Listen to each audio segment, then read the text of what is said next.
welcome to this month's Dean's Lecture. I hope everybody is off to a good start of the academic year. I, for one, will say that it's just fantastic to be in the building and actually see students and faculty. Things are coming back to life, and it's just really nice to see. Slowly, albeit slowly, but we'll get there. So.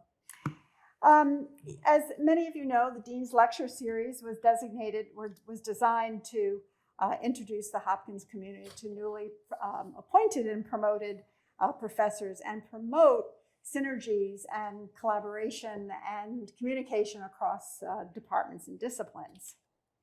Earning the rank of professor at the Bloomberg School represents an incredible achievement and confirms not only the respect and high regard of the school, but indeed of colleagues across the nation and throughout the world. And today, we have the pleasure of celebrating one of the people who makes our school so very special, and that is Dr. Sabra Klein. Dr. Klein is an expert on sex and gender differences in immune responses and susceptibility to infection and vaccination. She currently has over 150 peer-reviewed publications, has authored several book chapters, and edited 2 books on the broad topics of sex differences in response to infection and treatments of infectious diseases. During the 2009 influenza pandemic, Dr. Klein was commissioned by the WHO to evaluate and publish a report on the impact of sex, gender, and pregnancy on the outcome of the influenza virus infection. During the current pandemic, the COVID-19 pandemic, she has written commentaries for several journals and has been interviewed by several major news media outlets about sex differences in immunity, disease outcomes, and responses to vaccines. In 2002, Dr. Klein joined our school as a research associate in the Department of Molecular Microbiology and Immunology. She quickly rose through the ranks and was promoted to full professor in 2019. She holds joint appointments in the departments of biochemistry and molecular biology and international health, as well as in the Department of Medicine at the School of Medicine. She has served as a member of the Cellular and Molecular Medicine graduate program in the School of Medicine since 2014, and just this year became a member of the Immunology graduate program in medicine. Sabra is PI of the Johns Hopkins Specialized Center for Research Excellence, better known as SCORE, in sex and age differences in immunity to influenza. She is also a PI of the Johns Hopkins COVID-19 Serology Center of Excellence. She co-chairs the advisory board of the Johns Hopkins Building Interdisciplinary Research Careers in Women's Health. She's a member of the Advisory Committee on Research on Women's Health at the NIH and is co-director of the Johns Hopkins Center for Women's Health, Sex, and Gender Research. Sabra has been recognized with numerous awards and honors, including the Society for Women's Health Research Medtronic Award for Science Contributions, the NASA Group Achievement Award for contributions to the impact of sex and gender on adaptations to spaceflight, interesting, in addition to a Faculty Innovative Fund Award from the Bloomberg School. And just this year, she was the recipient of the Donna Vogel Women's Health Champion Award from JHU and was elected as a fellow of the American College of Microbiology. Sabra received her BA in psychology with honors from Randolph-Macon College and an MS in biological psychology from the University of Georgia. And then she went on and got her MA and PhD in behavioral neuroscience from the Johns Hopkins University. She also completed postdoctoral training in our school here in microbiology and immunology. So quite a record of accomplishment, and we're just so proud and pleased that you are part of our faculty, Sabra. I'm also pleased to introduce Rebecca Urson. There you go. And she's a candidate in Dr. Klein's lab, and Becca will help with facilitating the question and answer session following the talk. And now it is my great pleasure to welcome Professor Sabra Klein to the podium. Thank you so much, Dean Mackenzie, and I hope you know how much I appreciate coming up for promotion under your leadership at the school. So thank you so much. So I'd like to dedicate my discussion today to my parents. So as some of you know, my vaccinated parents got COVID. My mom stayed completely asymptomatic, and this may start to play into some discussions that we're going to have today. But my dad got full-blown COVID and was hospitalized and ventilated and survived. But, you know, it's you know, everything that I'll be discussing with you today has directly impacted my life. And I'm grateful for my parents and their ongoing support. You never stop being a daughter. I'm going to have lots of acknowledgments as I go around, but I just wanted to put this up first. You know, I think when you get reflective about your career and where you've been and where you are, it has a lot to do with the people who touch your life. And I have been just so unbelievably lucky and proud and blessed to have the most amazing lab and people who've taken time to come through my lab and work with me and believe in the things that we're studying and make meaningful contributions. And I love mentoring, I love training. That is so fundamentally a part of who I am. And I'm lucky to have you guys. So, you know, thank you to current members and old members, as well as all these amazing collaborators. I am so lucky to be at a school with so many amazing, creative people who make all of this possible. So my interest in sex differences, they began in graduate school. And as Dean Mackenzie noted, I did my graduate training down at the Homewood campus. And I started doing some readings in behavioral ecology, and actually I own and I thought about bringing Descent of Man, Selection in Relation to Sex by Charles Darwin. His reading is not enjoyable, and now at this stage in my career I can admit that, but his ideas were really profound, and they really had a very profound influence on me, and to this day influence me.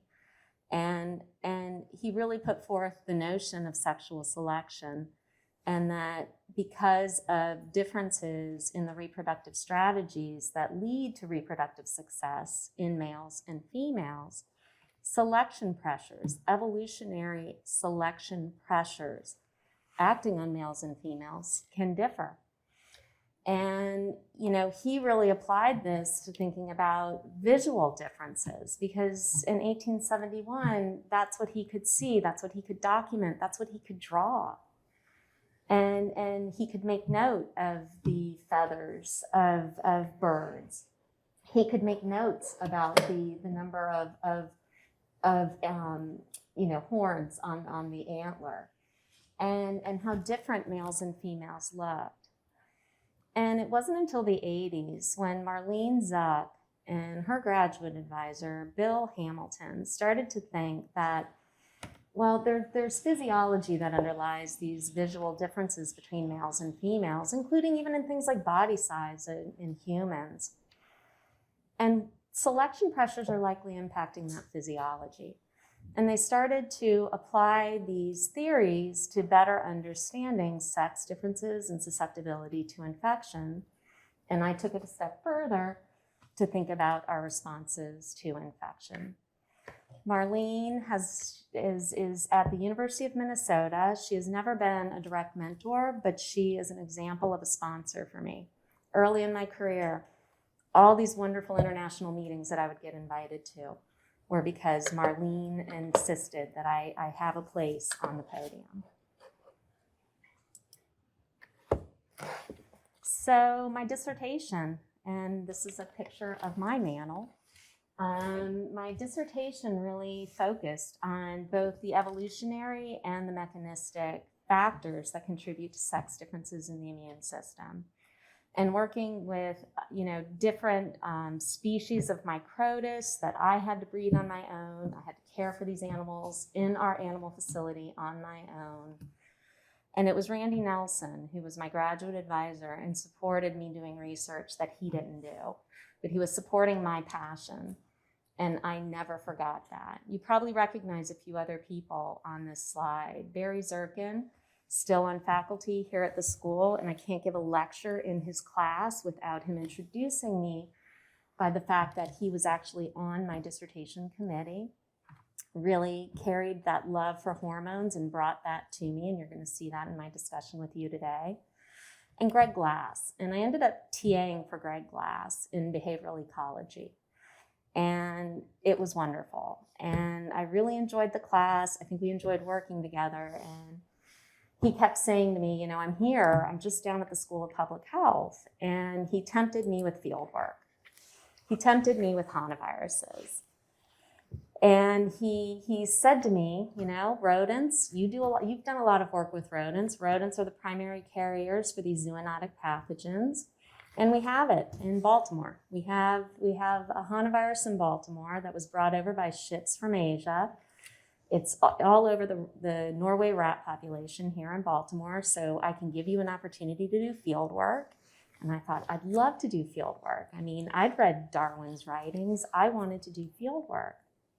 And the more I looked, the more I started to realize that in the rodent populations, males were more likely to be infected with these viruses than were their female conspecifics. So I took Greg up on this. I wrote an NRSA. I got the NRSA.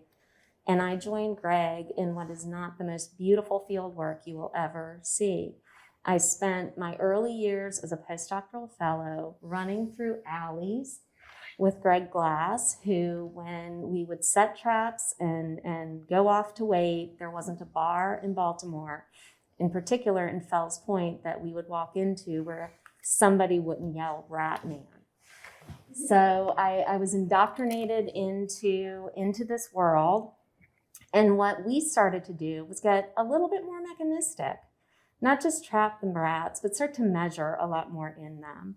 And one of the things that we noted was that in males, but not in females, there was an association between wounding and the likelihood of being infected, so having antibodies against their species-specific hantavirus, and shedding virus. And these rats, they shed the virus, they transmit the virus in their saliva, in their urine, and in their feces. We then went on to show that males that are infected with SOL virus, abbreviated SEOV, had higher testosterone concentrations than did adult males that were not infected, as did males who had higher grades of wounding.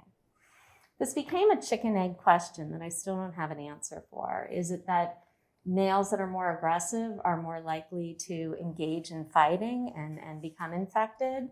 Or is the virus altering the physiology of these males to make them engage in more aggression to contribute to transmission? And we did a number of laboratory studies in the BSL-3 that used to be here in the basement of this building. But what we also did were a number of laboratory studies with a lab strain of Norway rats, an outbred strain. And with Judy Easterbrook, who was my first graduate student, we illustrated that hantavirus RNA load is greater in males than females. So here we could inoculate the animals with the same dose of virus. We could study them at different time points, and we consistently found that the virus replicated to greater titers in tissues from males as compared with females. Males stereotypically blue here, females stereotypically pink. The other observation that we made is that if we took away the testes of these males and we removed testosterone from their system, we could actually significantly reduce the amount of virus that we were finding in tissues. So this gave us the first clue that hormones were intimately involved in regulating something that led to a reduction in viral load.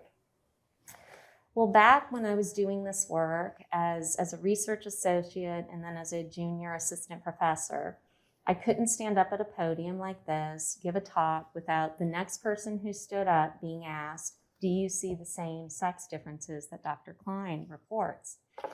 And inevitably, the person would stand there and say no. And never clarify, is that no, you've never looked, or is that no, you've rigorously looked and these differences don't exist? It would just be no.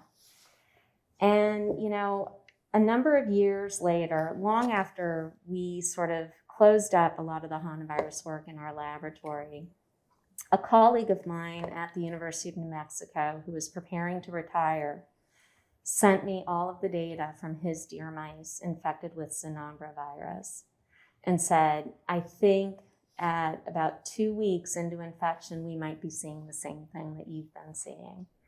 And, you know, I share this because, you know, it stays unpublished, but it was one of those moments to realize that this wasn't an anomaly of our system. It wasn't an anomaly of working in a lab system, inoculating the rats, that other people might have been seeing this too, but missing it. So for the junior people, you got to keep plowing through. Well, so working with Ann Jedlicka, who manages the genomics core in our department, and especially early on when we didn't have many reagents for rats, we started working in microarrays. And one of the things that Ann and I showed was that in RNA isolated from the lung tissue of male and female rats during that acute phase, so during that kind of first week of infection, we observed that innate antiviral responses were elevated in females as compared with males. Pink stereotypically indicating significant upregulation in females as compared with males. Blue, significant upregulation in males as compared with females. And what you can see is that several pattern recognition receptors and some of this downstream signaling factors, including type 1 interferons and type 1 interferon stimulated genes, were upregulated in female rats as compared with males. We also went on to show it wasn't that the males, their immune system wasn't seeing the virus. It was. They had a really nice antibody response. But we noted that a different cellular response was being initiated, one that involved regulatory T cells and activation of these regulatory T cells as measured by cell numbers as well as FOXP3 mRNA. If we depleted these cells from these male rats, Judy, and this was a part of her dissertation research, was able to show that she could significantly reduce persistence of the virus and shedding of the virus, suggesting that males, because of their immune responses, were maintaining virus, this virus was persisting, and they were shedding virus to a greater extent than females, suggesting that they played a bigger role in maintaining this virus in the environment. So we showed that aggressive behavior and immune responses in males contribute to greater hantavirus persistence and shedding in a reservoir population.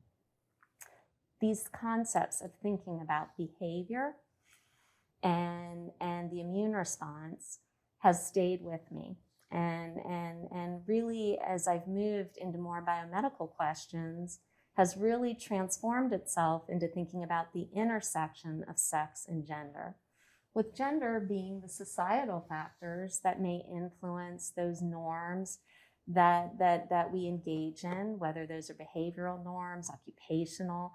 Maybe it's about access to healthcare, perception of disease, these types of factors that can absolutely influence when we get care, whether we have access to care, and how we perceive our responses to that care, which exists not separate from, but in addition to our biological sex, which is really going to be defined by our sex chromosome complement and our sex steroid hormone concentrations, with males typically having greater testosterone concentrations, females having greater estrogen concentrations. So during Dean McKenzie's remarks, she brought up the 2009 H1N1 pandemic. So at this point, I was struggling to get people engaged with these sex differences, with thinking that this was something beyond just what we were seeing in rats infected with hantavirus. And it was during the pandemic that just before the pandemic, that we had begun working with influenza viruses. And so when the pandemic hit, it was a wonderful opportunity to start to showcase these differences. I had an opportunity to write an op-ed that was accepted into the New York Times with Phyllis Greenberger, who was then the president and CEO of the Society for Women's Health Research, and probably one of my biggest sponsors. Again, she never mentored me here at Johns Hopkins, but she had a lot to do with ensuring my name got out there. We wrote this op-ed, it got attention. Before I knew it, the WHO wrote me an email and asked if I would put together a team to write a white paper for them pertaining to sex, gender, and influenza. And with the help of several colleagues, including Andy Petkosh, we wrote this white paper and documented what was known about sex and gender differences, as well as the effects of pregnancy. So what we observed during the 2009 H1N1 pandemic was that younger aged individuals were more susceptible to severe outcomes from this 2009 H1N1. We knew that pregnant women were at greater risk, something that we continue to study. We knew that having comorbidities like heart disease were associated with worse outcomes. But one observation that was consistently made in several countries, and these are data actually from Canada, was that just being female, if you eliminated the pregnant females from the analysis, just being female was in fact a risk factor for more severe outcomes. And this became something that we sought to study. So using our animal models in the 2009 H1N1 virus that caused disease but not death, we were able to show that females in purple got sicker than males. So when animals don't feel well, they huddle in a corner and they're not eating a lot. And we can't ask them how they feel on a scale of 1 to 10. So we can do things like just weigh them and see. And they get sicker and it takes them longer to recover. This is not due to differences in virus replication kinetics, because we can measure infectious virus in their lungs and it's typically the same, both in terms of during peak virus replication as well as clearance of virus by 14 days after infection. But one thing we did notice is that in addition to losing more weight, when we looked during this recovery phase at 14 days after virus had been cleared, males had returned back to normal pulmonary function. We did this with Wayne Mintzner in EHE, measuring the diffusion capacity or that exchange of CO2 and oxygen across the lung. So after virus has been cleared, males have returned back to normal baseline function. So that's what's represented by these stippled lines. Females have not. Females still have a lot of inflammation, this lingering inflammation. Whether we score this based on histology, which is what Megan Vermillion did, or whether we measured cytokines and chemokines in the lungs, as Dionne Robinson did as a part of her dissertation. It's not to say that males don't engage in an immune response, they do, but it is to say that this immune response, when we're talking about anywhere from an 80 to 100-fold increase in proteins in the lung during the first week of infection, that's excessive. That's contributing to tissue damage and what we would refer to as immunopathology. The other observation that Dionne Robinson made was that when females get this sick, they stop cycling. And at the time that we were doing this in the mid-2000s, this wasn't something that was studied or discussed. Today, I get to be a part of a group looking at how COVID-19 vaccines affect menstrual cycles, but it's taken over a decade to get there. So when she observed that the cycles of these females were getting disrupted and that they had lower concentrations of hormones, she did something rather ingenious. She treated females with hormones. And so did several other students in my lab. Landon Von Steeg, Olivia Hall, all of whom completed their PhDs with me. And collectively, we showed that sex steroid hormones, whether testosterone, estradiol, or progesterone, each serve a role in protecting these animals against severe disease from influenza through different mechanisms. So through different cells, through different pathways, even through different growth factors as they promote recovery and repair of damaged tissue. Well, this work caught the eye of a colleague of mine at the NIH, Jeff Taubenberger. And Jeff has been doing a number of studies challenging people with influenza. I gave a seminar in 2019, one of the last seminars that I gave in person before the pandemic. And I met with Jeff afterward, and he said, I can't help but wonder if maybe we're seeing some of the differences that you report in your mice in humans. Why don't we take a look? And so in his study, they are using experimental vaccines and then challenging people with live H1N1 virus, and they had a placebo arm. And so we took the 164 people from the placebo arm, 91 males, 73 females, and we looked at them, and we looked at what their data showed. And what their data suggested, and these individuals, both male and female, the average age was about 28 years of age. They really ranged in age from about 18 to 32.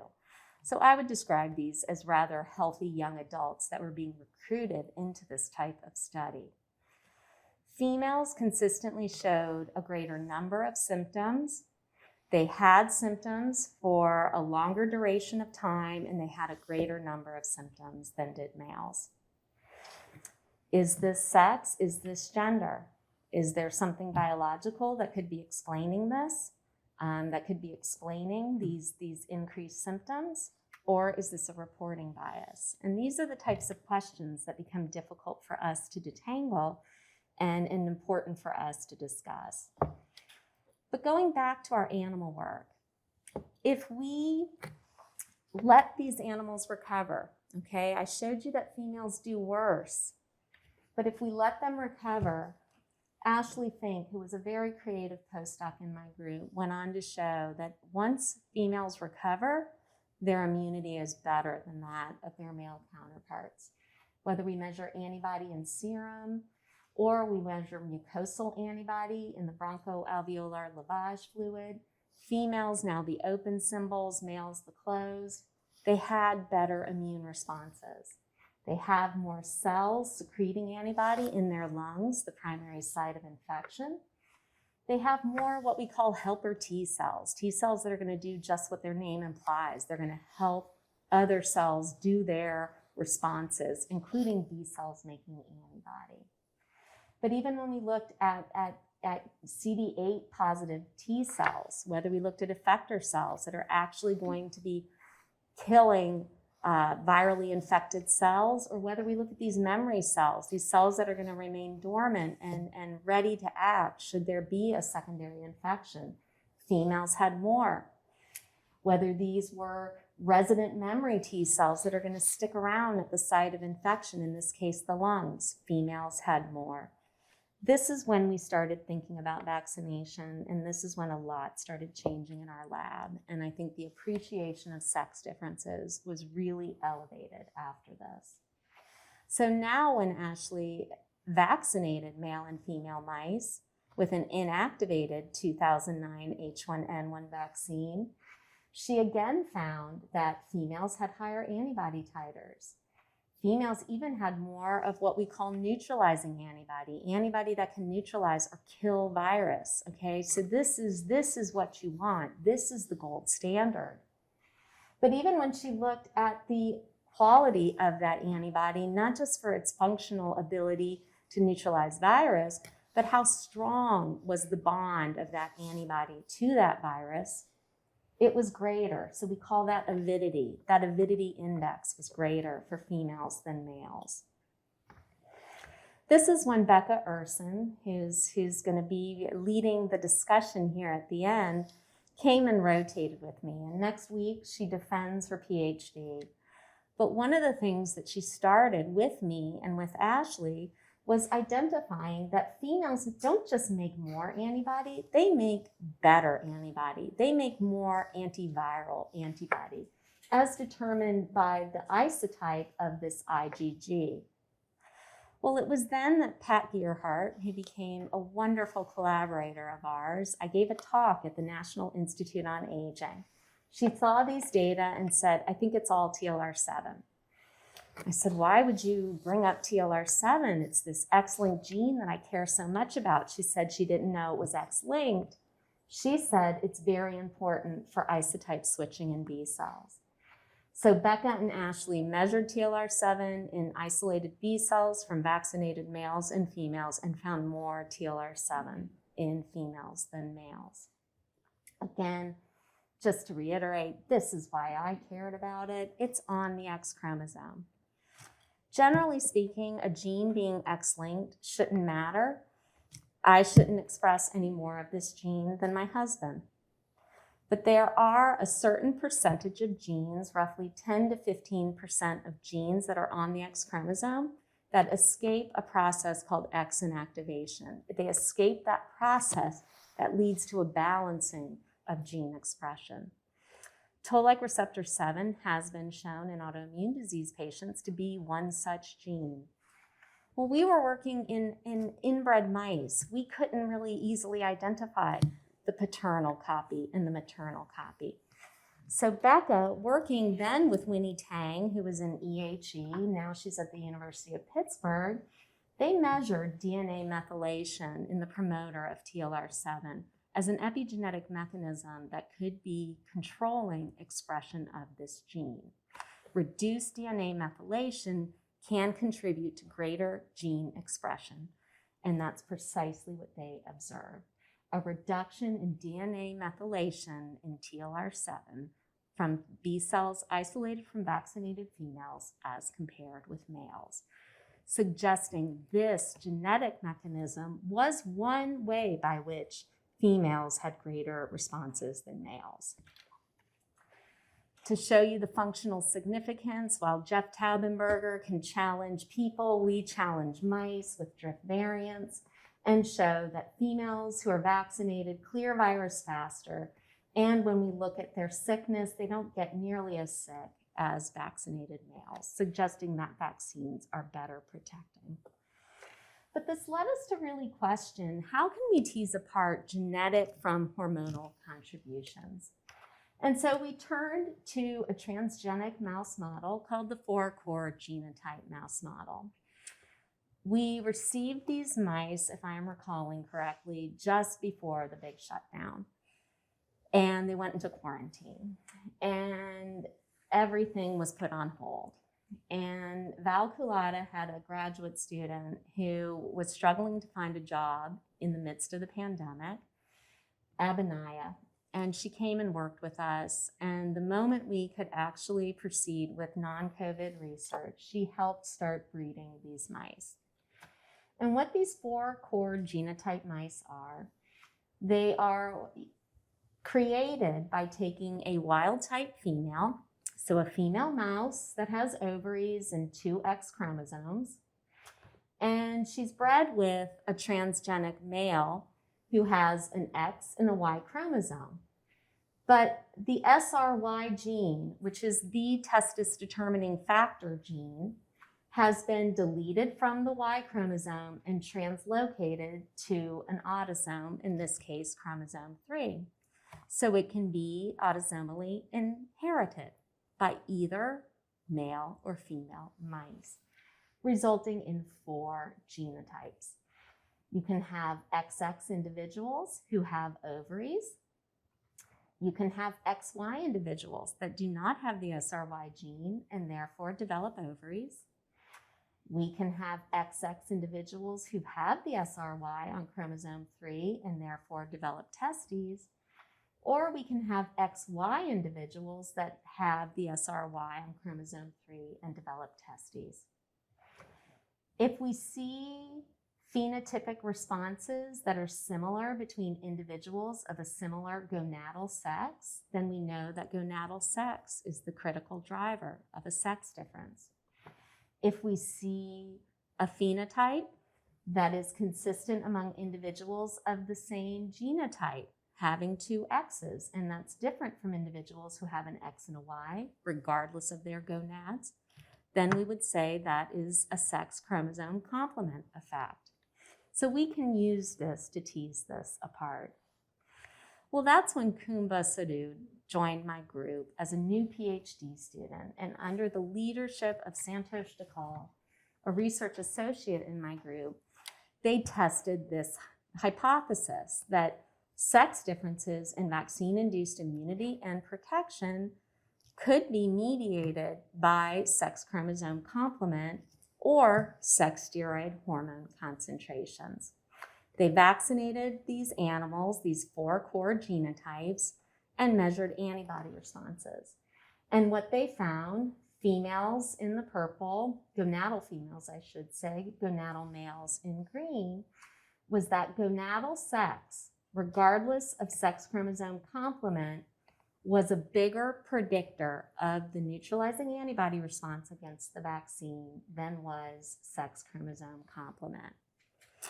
When Kumba and Santosh challenged these mice with a live drift variant of H1N1 influenza, they found that gonadal females clear the virus faster and have less virus replicating in their lungs than do gonadal males, suggesting that sex steroids, more than sex chromosome complement, cause sex differences in vaccine-induced immunity. Well, we know that if sex steroids play such a fundamental role, we may very well see changes in immunity as a function of age. Okay, so age is a time where we have profound differences in sex steroids, both prior to puberty, during our reproductive years, so from puberty for females on through menopause, and then after. And with Tanvipat Lori, who was a master's student in my group, what we were able to show was that whether we obtained samples from humans that were a part of a NIH-funded monovalent 2009 H1N1 vaccine trial, or whether we took adult and aged female mice, aged females consistently have lower circulating estradiol concentrations than do younger adults. For humans, these were individuals 65 years and older.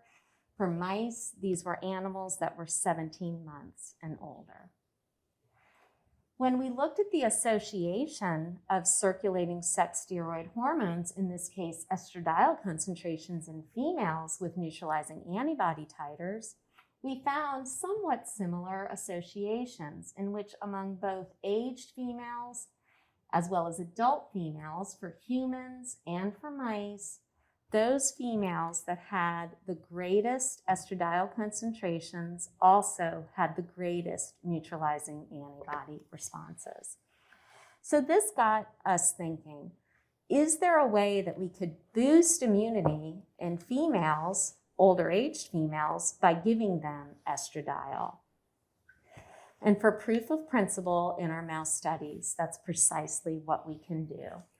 Alice Mueller, a new PhD student in my group, again under the leadership of Santosh Dakal, did just this. They treated adult and aged females with either placebo capsules or capsules filled with estradiol, the primary biologically active form of estrogen in young adults. And what they found was that, consistent with what we have seen previously, aged females have significantly lower neutralizing antibody responses to the vaccine than young adult females. Treatment of young adult females with estradiol does nothing more than override the natural estrogen cyclicity, and they didn't have responses that were different. But aged females who were treated with estradiol had significantly greater antibody responses than aged females who did not receive estradiol, and these responses were not significantly different from either adult females who received estradiol or adult females who received the placebo. Again, for proof of principle, we can do challenge studies, and when we challenge these mice with a drip variant of 2009 H1N1, aged females who have not been treated with estradiol, they get pretty sick following infection, okay? The vaccine, it works, but it doesn't work as well in aged females as it does in adult females. Aged females who were treated with estradiol, that's this group here, they looked indistinguishable from adult females. We were able to reverse the effects of aging, at least in these female mice, by treating them with estradiol. Consideration of how these sex-associated factors, as well as gender and the intersection of sex and gender, is what that score that Dean McKenzie mentioned is aiming to do. And I get to work with amazing colleagues to try to bring this information, disseminate it throughout our institution, and work with just amazing people, many of whom, including Rosemary Morgan, are here today. So we've shown that greater immunity in females of reproductive ages contribute to both worse outcomes from influenza A virus infection and better outcomes from vaccination, which is mediated by sex hormones and sex chromosome genes. So another pandemic hit, and we were prepared. We were prepared with knowledge about what it meant to see sex differences. And when the data started initially coming out of Wuhan, we were there to start talking about and speculating about these sex differences. I was being told through submissions to journals that this may be premature, but Nature Review's Immunology disagreed, and they asked if we would write a paper addressing the observed sex differences in the outcomes of COVID-19. So again, working with Becca Urson, as well as Eileen Scully over at the School of Medicine and several amazing colleagues of ours in Canada, we compiled the available data that was sex disaggregated for 38 countries at the time during the first wave. And what we're looking at here are the case fatality rates of these countries, from those that had the highest case fatality rates to those that had the lowest case fatality rates, of countries that bothered to sex disaggregate data, because not all countries do.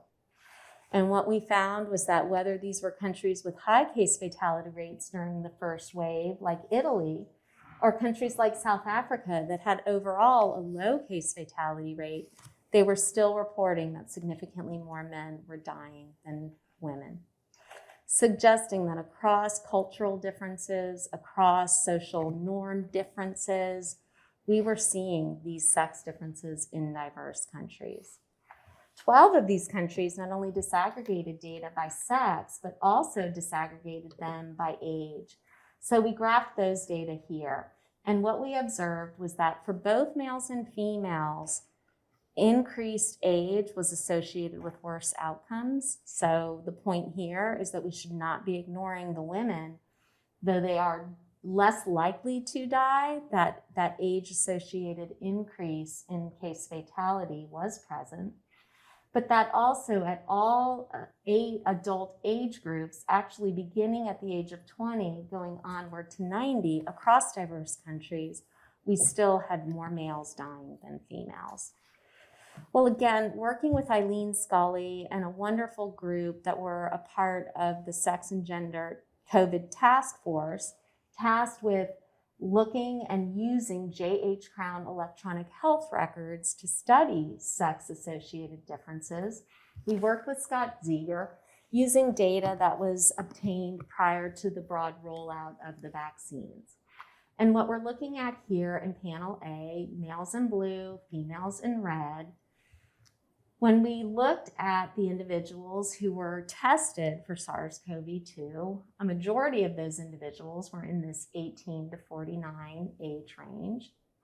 And when we looked at the proportion of individuals who were positive for SARS-CoV-2 relative to those who were tested, we observed that significantly more males were testing positive for SARS-CoV-2 among individuals 18 to 49, upward to 65 to 74 years of age. We saw an opposite pattern at the younger ages, so individuals under the age of 18, or in individuals 75 years and older. When we took those individuals who tested positive and look at who developed severe disease resulting in hospitalization, meaning that they were admitted into the hospital, we observed that significantly more males were admitted into the Johns Hopkins hospitals than females among individuals 18 to 49, all the way up to 65 to 74 years of age. We did not see this here at Hopkins in our oldest age group.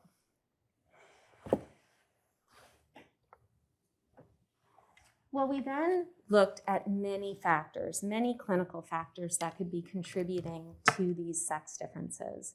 And we landed on inflammatory biomarkers as contributing factors, 3 of which are listed here: ferritin, IL-6, C-reactive protein. And what we observed was that females had lower inflammatory markers within 48 hours of admission into the hospital than did males. Scott Ziegler and his team then developed statistical models with data both during the first 24 hours of admission and during peak disease of COVID-19 while in the hospital, and created blocks. So if we first look at these gray lines, we're looking at the responses or the outcomes, and if the odds ratio is larger, it favors females. Females had a better outcome. So we saw that females had a better outcome in the 18 to 49 age range. We saw it similar in 50 to 64, even 65 to 74, and 75 and older. That's the gray lines. And this gets repeated block after block after block. Okay, those are the exact same data.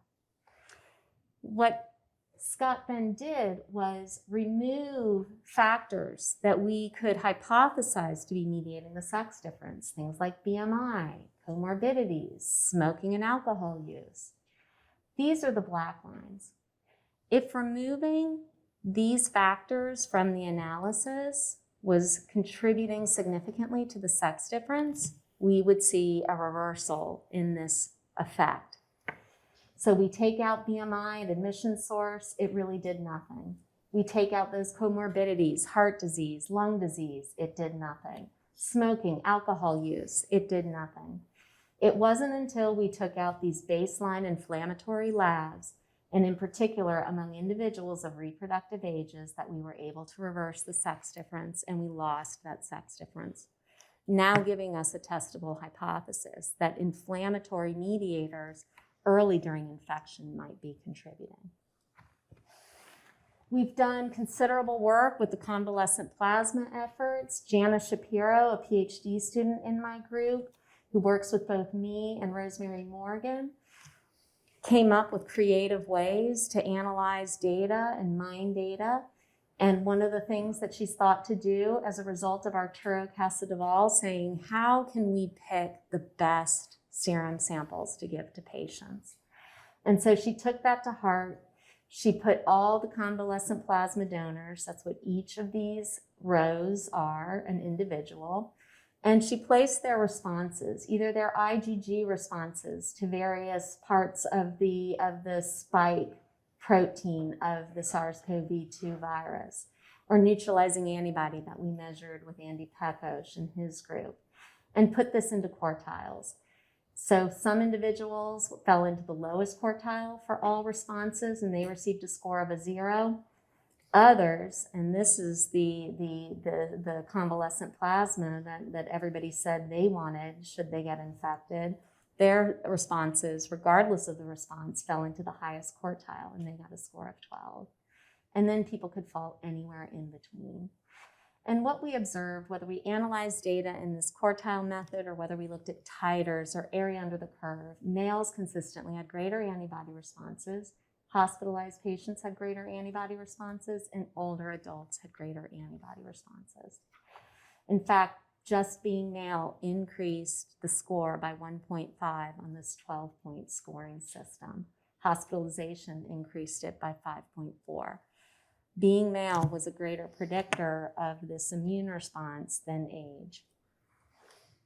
And this has become what Andrea Cox and myself are doing as a part of our COVID-19 Serology Center of Excellence, looking at the factors that are contributing to adaptive recovery versus pathology, both in terms of the antibody response, as well as T cell responses and innate immune responses. And working with Scott Ziegler and his analysis core, we are looking at how severity, age, sex, gender, race, ethnicity, and comorbidities contribute to differential outcomes. The last moment that I'm going to take with you is just to say that working with Joe Mankowski, we developed a hamster model for studying the pathogenesis of SARS-CoV-2. From my group, Santosh Dakal, Patrick Kreischer, both contributed meaningfully to these studies. Joe, a believer in sex as a biological variable, said from the outset, we will consider this and we will do all our studies in both males and females. Consistent with what's been reported in humans, males got sicker than females, males the closed symbols, females the open symbols. Working with Sanjay Jain and his group, we did CT scans and observed greater damage to lung tissue in males as compared with females. We could then create three-dimensional images to really look at the affected lung and quantify this. And you could see there was more affected lung. There were higher CT scores in males as compared with females. This was not due to differences in virus replication kinetics, but one observation that we made was that while both lungs of both males and females, especially during peak disease, showed signs of pulmonary infiltration of cells, including immune cells, the types of cells that were infiltrating were different. Males tended to have more myeloid-derived cells, whereas females had more lymphocytes. In addition to having more lymphocytes, females have greater antibody responses during the recovery period. Whether we look in the blood at the response to the ancestral virus, females, again, the open symbols, males, the closed symbols, or whether we look at the responses to different mutants that have appeared in the receptor binding domain of the spike protein. Even when we looked in the lungs at mucosal IgA, we observed greater antibody responses in females that were staying around for a longer duration of time than their male counterparts. So whether we use epidemiological country-level data, electronic health records, clinical patient samples, or animal models, biological sex affects responses and outcomes from SARS-CoV-2 infection. My very last thing that I want to point out to all of you is that I'm not the first to do this at the school. Persis Putnam was the first female to obtain a PhD at what was then the Johns Hopkins School of Hygiene and Public Health. She received her PhD in biostatistics, and this is the paper that she published as a result of her dissertation research: sex differences in pulmonary tuberculosis deaths. And what she showed in her hand-drawn graphics was that deaths from pulmonary tuberculosis, so that's the X's, were lower in males than females at early ages, then increasing and becoming greater in males than females at later ages. And she observed this across distinct times. Sex steroid hormones had not been discovered at the time that she did this study, but she speculated about physiological differences between males and females. And so with that, I'm going to end our discussion today, and I hope I have convinced you that sex matters. Thank you.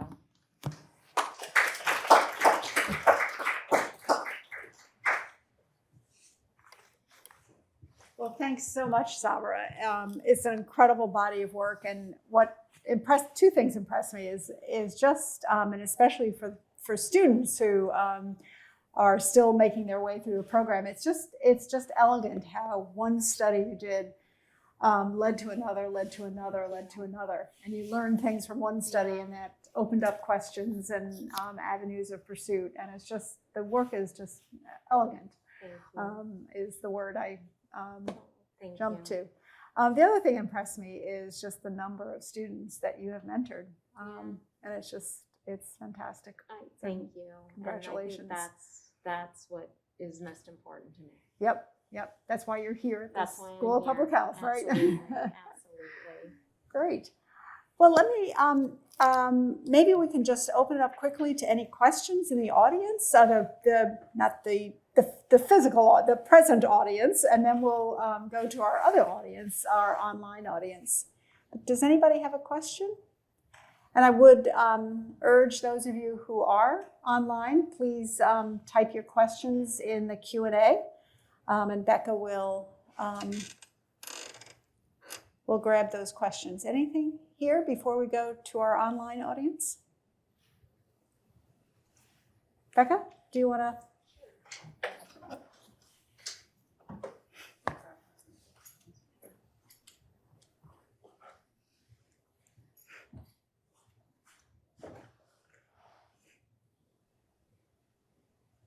Were you ever called the Rat Woman? I was never called Rat Woman, but I was once introduced at an international conference as an immunofeminist. Oh, whoa. So not Rat Woman, but immunofeminist. So that was an interesting way to be introduced before you had to stand up and speak. Yeah.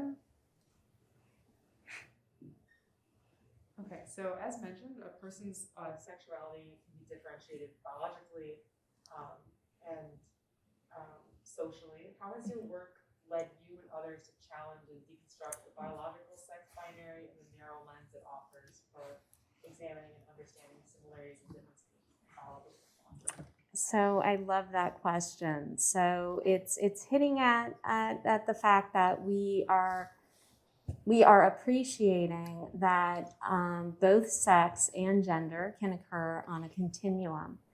And biological sex can occur on this continuum with genetic differences that can occur. They are rare, but we can have individuals who have 2 X chromosomes and a Y, or 1 X chromosome and no additional either X or Y, who can provide incredible insights into the diversity that does exist in what causes a sex difference. We can also have disorders of sexual development, which is what it's called when there is a hormonal or other factor that contributes to differences in the development of the gonads during embryonic development. I think in both of these cases, and in thinking about sex on a continuum, we need to be studying these people immunologically. I think all too often there is mistrust among many of these individuals of traditional biomedical research and science, so they often are not inclined to participate in studies, including studies that we're doing. But I will tell you that there are studies of autoimmune diseases that show how important these kinds of studies are.